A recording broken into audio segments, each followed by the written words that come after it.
Hello दोस्तों, स्वागत है आपका। दोस्तों, लद्दाख में भारतीय सरजमीन पर कब्जा करने की फिराक में लगे चीन को अपने कदम पीछे हटाने पड़े हैं। वास्तविक नियंत्रण रेखा पर हजारों सैनिकों की तैनाती के बाद अपने मंसूबों में कामयाब नहीं मिलने के बाद चीनी ड्रैगन करीब 2 किलोमीटर पीछे हट गया है। यही नहीं, अब तक आक्रामक रुख अख्तियार करने वाली चीनी सेना 3-4 दिनों से शांत है। आइए जानते हैं इस वीडियो में कि ड्रैगन पीछे हटने को मजबूर कैसे हुआ और क्यों हुआ। लेकिन दोस्तों, उससे पहले अगर आपने हमारे चैनल को सब्सक्राइब नहीं किया है तो प्लीज़ चैनल को सब्सक्राइब कर लीजिए। और हाँ दोस्तों, अगर आप भी इंडियन आर्मी भारतीय सेना को सपोर्ट करते हैं तो कमेंट में जय हिंद जरूर लिखें। आइए चलते हैं वीडियो में।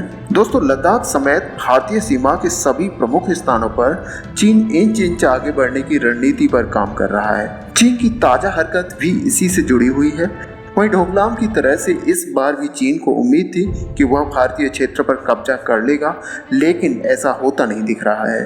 दोस्तों, चीन के अपने कदम वापस खींचने के पीछे 3 प्रमुख वजह बताई जा रही हैं। पहली वजह भारतीय सेना की जोरदार जवाबी तैयारी। लद्दाख में पिछले महीने की 5 तारीख को और फिर सिक्किम में 4 दिन बाद 9 तारीख को चीनी सैनिकों के बीच हिंसक झड़प हुई थी।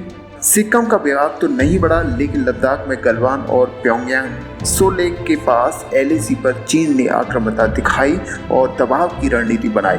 वहां पर सैनिकों को बढ़ाना शुरू कर दिया था और बताया जा रहा है कि चीन ने LAC पर 5000 सैनिक भेजे थे। चीन की नापाक हरकत के जवाब में भारत ने भी LAC पर अपने सैनिक बढ़ा दिए थे और चीन की बराबरी में हथियार, टैंक और युद्धक विमानों की भी तैनाती कर दी थी। इस तैयारी के बाद भी भारत ने संयम से बातचीत का रास्ता नहीं छोड़ा और गतिरोध को खत्म करने के लिए 6 जून को दोनों देशों के लेफ्टिनेंट जनरल रैंक के अधिकारियों के बीच बातचीत होने जा रही है।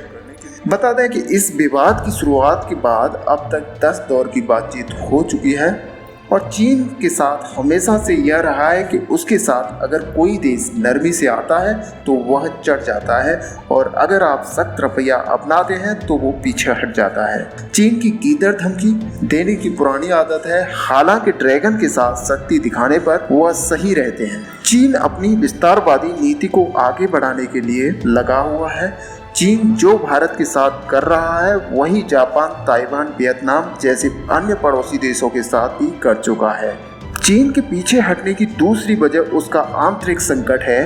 कोरोना वायरस संकट की वजह से चीन की अर्थव्यवस्था भीषण मंदी के दौर से गुजर रही है। दुनिया की फैक्ट्री कहे जाने वाले चीन से निर्यात कम हो चुका है। इससे वहां नागरिकों में बेरोजगारी और असंतोष बढ़ रहा है। इसे दबाने के लिए चीनी नेतृत्व राष्ट्रवाद का कार्ड खेल रहा है। अमेरिका वजह से वह ताइवान और साउथ चाइना सी में कुछ नहीं कर पा रहा है तो उसने भारत के खिलाफ दबाव बढ़ाना शुरू कर दिया है। वहीं चीनी राष्ट्रपति शी जिनपिंग के सपने को पूरा करने के लिए चीन ने अरबों डॉलर खर्च करके बेल्ट एंड रोड परियोजना शुरू की, लेकिन इससे उसे कोई फायदा होता दिख नहीं रहा है। इससे चीन पर आंतरिक स्तर पर दबाव बढ़ता जा रहा है। वहीं दोस्तों, चीन की तरफ से नरमी की तीसरी वजह दुनिया की ओर से बढ़ता चौतरफा दबाव है। वह साउथ चाइना सी, कोरोना और व्यापार के मुद्दे पर अमेरिका के साथ उसकी जंग चल रही है। अमेरिकी राष्ट्रपति डोनाल्ड ट्रंप ने दुनिया के ताकतवर देशों के ग्रुप 7 का विस्तार कर भारत को शामिल करने के संकेत दिए हैं।